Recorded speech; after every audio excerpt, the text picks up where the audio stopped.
सुप्रभात बच्चों, मैं लवकेश गुप्ता, टीजीटी हिंदी, माँ कल्याणी का पब्लिक स्कूल, पेंडा रोड, छत्तीसगढ़ से। कभी कभी कुछ लोग बहुत धनवान होते हैं, बहुत पैसा होता है उनके पास, बहुत धन दौलत होती है, बहुत सारी संपदा होती है और वो बहुत बड़े बड़े बंगले, बड़ी बड़ी कोठियाँ बना लेते हैं। और कुछ लोग तो बड़े शौकीन भी होते हैं, ठीक है, उनको हर चीज़ को बड़ा सजा धजा कर, मतलब चीज़ों को बहुत पसंद करते हैं, बड़ी खूबसूरत चीज़ों को पसंद करते हैं, चुन चुन कर चीज़ों को लाते हैं। और फिर कई बार पैसे के बाद में वो लोग इतने घमंडी हो जाते हैं, कुछ लोग इतने घमंडी हो, उनको लगता है कि वो पैसे से सब कुछ खरीद सकते हैं, वो पैसे से प्राकृतिक चीज़ों को भी खरीद सकते हैं, ऐसा उनको लगता है, ठीक है। तो ऐसी ही एक कहानी है कक्षा 7 के बसंत में, हिंदी की कहानी है जो पाठ 9 में लगी हुई है, जिसका नाम है चिड़िया की बच्ची।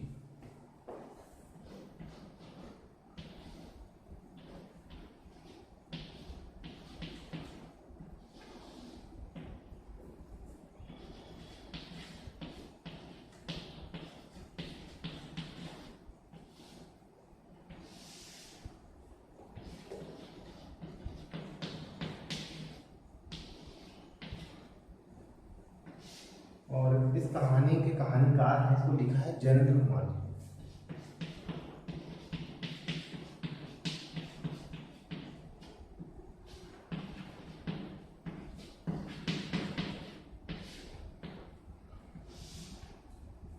थोड़ा सा हम लोग जयेंद्र कुमार जी के बारे में जान लेते हैं। जयेंद्र कुमार जी, इनका जन्म जो है 2 जनवरी 1905 को उत्तर प्रदेश के अलीगढ़ जिले में, जहाँ अलीगढ़ मुस्लिम यूनिवर्सिटी है, तो उस अलीगढ़ में एक गांव है, ठीक है, कौड़िया गांव। उस कौड़िया गांव में इनका जन्म हुआ। इनके बचपन का नाम आनंदी लाल था। इनकी जो प्रारंभिक शिक्षा बचपन में वो गुरुकुलम में हुई। बाद में उच्च शिक्षा इन्होंने काशी विश्वविद्यालय से, जो बनारस में इसको BHU होते हैं, वहाँ से इन्होंने अपनी उच्च शिक्षा प्राप्त की। 1921 में इन्होंने असहयोग आंदोलन में भाग लिया गांधी जी के आह्वान पर, और फिर उसके बाद इन्होंने अपनी पढ़ाई लिखाई छोड़ दी। नागपुर में कुछ पत्रों में संवाददाता के रूप में, कॉरेस्पॉन्डेंस के रूप में कार्य किया इन्होंने। उसके बाद कुछ समय तक इन्होंने व्यापार भी किया और फिर बाद में सब कुछ छोड़ करके इन्होंने लेखन कार्य करना शुरू कर दिया। इन्होंने कहानियाँ, उपन्यास, निबंध आदि कई विधाओं में लेखन कार्य किया। इन्होंने अनुवाद कार्य भी किया। इनका परख, सुनीता और त्यागपत्र नाम के उपन्यास हैं, जिनमें से जो त्यागपत्र है वो तो बड़ा ही प्रसिद्ध है, बड़ा ही प्रसिद्ध उपन्यास है। देखिए, प्रेमचंद जो है, मुंशी प्रेमचंद, उनको उपन्यास सम्राट कहा जाता है।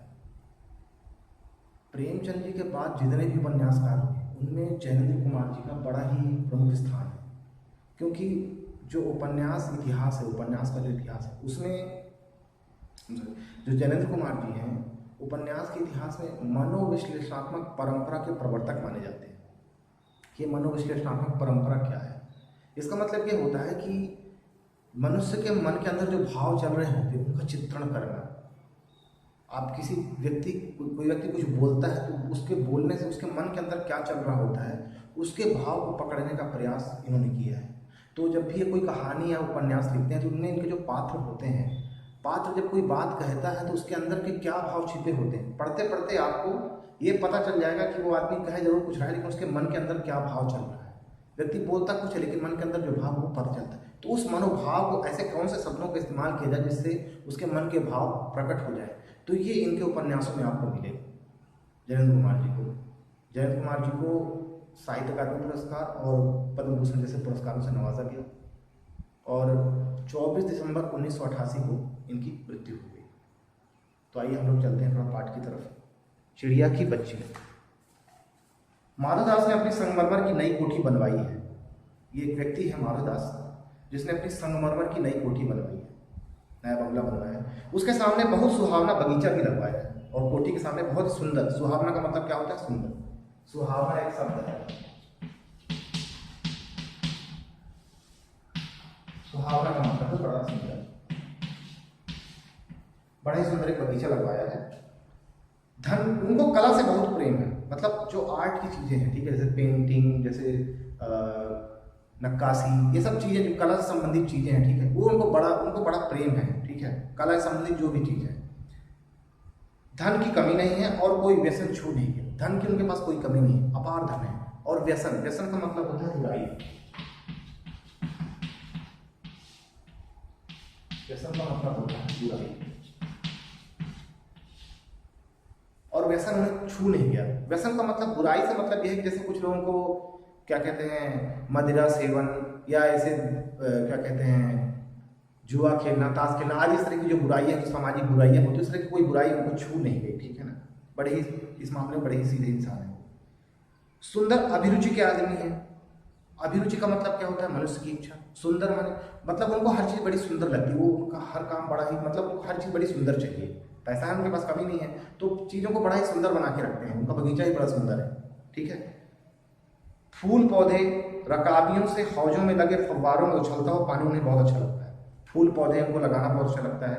रकाबियों से हौजों में लगे फव्वारों में, अब जैसे हौज है, पानी का एक छोटा सा तालाब होता है, उसके अंदर आप देखेंगे कि हौज होगा, उसके अंदर एक थाली नुमा जो है ऐसे डिजाइन होती है, और उसके अंदर यहाँ फव्वारा लगा होता है ऐसे, और फिर वहां से पानी ऐसे गिरता है, और पानी यहाँ भरा रहता है, पानी गिरता है इसी में बार बार।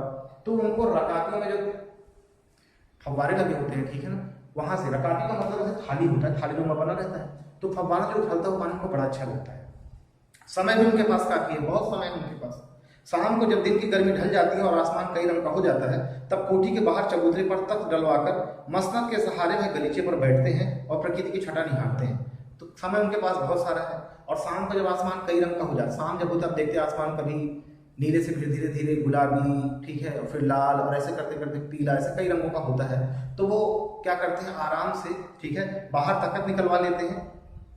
कोठी के बाहर चबूतरा एक बना रखा है, वहां पर एक तख्त निकलवा लेते हैं, ठीक है ना, और तख्त पर क्या करते हैं वो मसनद, मसनद गोल तकिया जो होता है उसको मसनद बोलते हैं। जो गोल तकिया होता है उस पर वो कालीन बिछा लेते हैं, गलीचा माने कालीन होता है, वो कालीन को बिछा लेते हैं, और मसनद माने गोल तकिए पर आराम से बैठ जाते हैं और प्रकृति के छटा को निहारते रहते हैं, देखते रहते प्रकृति के रंग, वाह क्या रंग बदल रहा है, मतलब बड़े प्रकृति प्रेमी है। आगे देखिए, इनमें मानो उनके मन को तृप्ति मिलती है। ये सब करने से उनको, उनके मन को क्या तृप्ति, तृप्ति का मतलब क्या होता है? तृप्ति का मतलब होता है संतुष्टि, तृप्ति का मतलब होता है संतोष। उनको बड़ा सेटिस्फैक्शन मिलता है, ठीक है, उनको बड़ी संतुष्टि मिलती है जब वो ये सब देखते हैं बाहर बैठकर, उन्हें बड़ा संतोष मिलता है। आगे देखिए, मित्र हुए तो उनसे विनोद चर्चा करते हैं, नहीं तो पास रखे हुए फरसी हुक्के की सटक को मुंह में दिए ख्याल ही ख्याल में संध्या को स्वप्न की भांति गुजार देते हैं। अगर उनके मित्र वहां साथ में बैठे उनसे बातचीत करेंगे, नहीं तो क्या करेंगे, वहां पर पास में एक हुक्का रखा रहता है, हुक्के की नली होती है, ठीक है। पहले पुराने जमाने में क्या होता है कि जो बड़े रईस लोग होते थे उन हुक्का पीते थे, तो हुक्का कैसे पीते थे कि हुक्के के साथ एक नली आती थी, वो जहाँ बैठे हुए हुक्का दूर रखा रहता था, वहां से एक नली आया करती थी, पतली सी सटक पाइप जैसी, और वो उनके पास रखी रहती थी, वो उसी को गुड़गुड़ा कर हुक्का पिया करते थे। आपने देखा होगा हुक्का जो रहता है लोग आसपास बैठ जाते हैं और हुक्का को मुंह लगा कर पीते हैं, लेकिन जो ज़्यादा रईस लोग होते हैं उनके लिए इस तरह का हुक्का भी आता है, एक नली लगी रहती है, पाइप लगी रहती है, ठीक है, वो उससे गुड़गुड़ा कर हुक्का पीते हैं। जैसे पुरानी फिल्मों में अगर आप कभी देखें तो जो निजाम लोग होते हैं, ठीक है, उनको आप देखेंगे तो यार इस तरह के पुराने जो जागीरदार राजा महाराजा लोग हैं वो लोग इस तरह के पीते हैं, अक्सर फिल्मों में दिखाता है इन चीज़ों को, ठीक है। संध्या को फिर वो स्वप्न की, तो मुंह नली को मुंह में दिए हुक्का पीते रहते हैं और संध्या को स्वप्न की भांति गुजार देते हैं। गुजारना माने बिताना, गुजार शब्द है,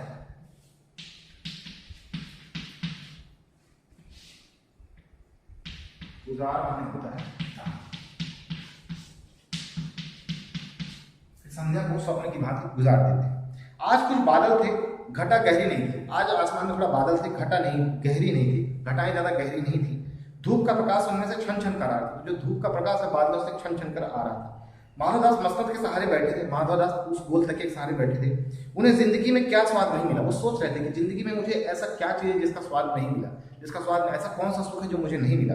पर जी भरकर भी कुछ खाली सा रहता है, पर वो सोचते हैं कि ऐसा संसार में कोई सुख नहीं जो मुझे मिला ना हो, पर पता नहीं क्यों जी इतना भर गया है सब चीज, उसके बाद भी कुछ खाली खाली सा महसूस होता है। उस दिन संध्या समय उनके देखते देखते सामने की गुलाब की डाली पर एक चिड़िया आन बैठी। अब वो शाम को बैठे हुए सामने गुलाब की डाली पर एक चिड़िया आके बैठ गई शाम के समय। चिड़िया बहुत सुंदर थी, उसकी गर्दन लाल थी और गुलाबी होते होते किनारों पर जरा जरा नीली पड़ गई थी। अब जो चिड़िया थी उसकी जो गर्दन वो तो लाल थी और फिर वो धीरे धीरे गुलाबी होते होते, ठीक है, नीचे की तरफ अगर जाए पीछे की तरफ गुलाबी होते होते किनारों पर जरा नीली पड़ गई थी। मतलब उसके पंख ऐसे थे कि गर्दन लाल थी, फिर गुलाबी होते होते पंखों पर आखिरी सिरे पर वो एकदम नीली पड़ गई थी, ठीक है ना।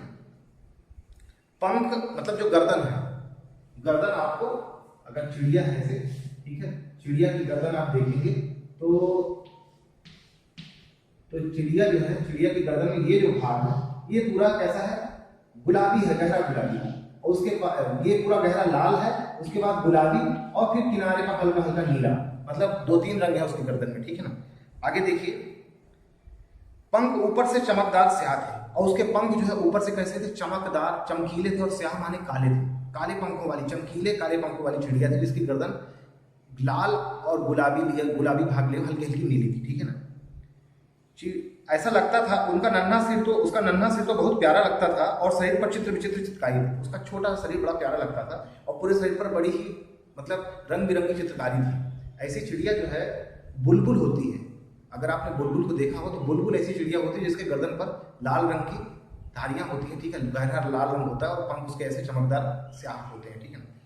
चिड़िया को मानो माधवदास की सत्ता का कुछ पता नहीं था, और मानो तनिक देर का आराम भी उसे नहीं चाहिए था। अब चिड़िया को तो मालूम नहीं था कि वो कहाँ आई है, उसे तो पता नहीं था कि ये माधवदास की कोठी है, ये सारे फूल पौधे माधवदास ने लगाए हैं, और उसको तनिक भी आराम नहीं था, मतलब चिड़िया बिल्कुल आराम से नहीं बैठी थी, आकर बैठी हो आराम से, ठीक है। कभी पर हिलाती, कभी खुदकती थी, वह खूब खुश मालूम होती थी, अपनी नन्ही से चोंच से प्यारी प्यारी आवाज निकाल रही थी। तो चिड़िया जो है आराम से नहीं बैठी थी, ठीक है, बहुत खुश तो मालूम हो रही थी, कभी फुदकती थी, कभी अपने पंखों को फैलाती थी, कभी फुदकती थी, कभी इधर देखती, कभी उधर देखती, कभी थोड़ा सा आगे खिसकती, कभी थोड़ा पीछे, कभी डाल में यहाँ जाती, कभी वहां जाती, ठीक है, और बड़ी ही खुश मालूम हो रही थी, ठीक है ना, और बड़ी प्यारी सी आवाज निकाल रही थी, मतलब बड़ा प्यारा संगीत वो चिड़िया जो है गा रही थी। तो आज के लिए बस इतना ही बच्चों, इसके आगे वाला पाठ हम लोग अगले भाग में पढ़ेंगे।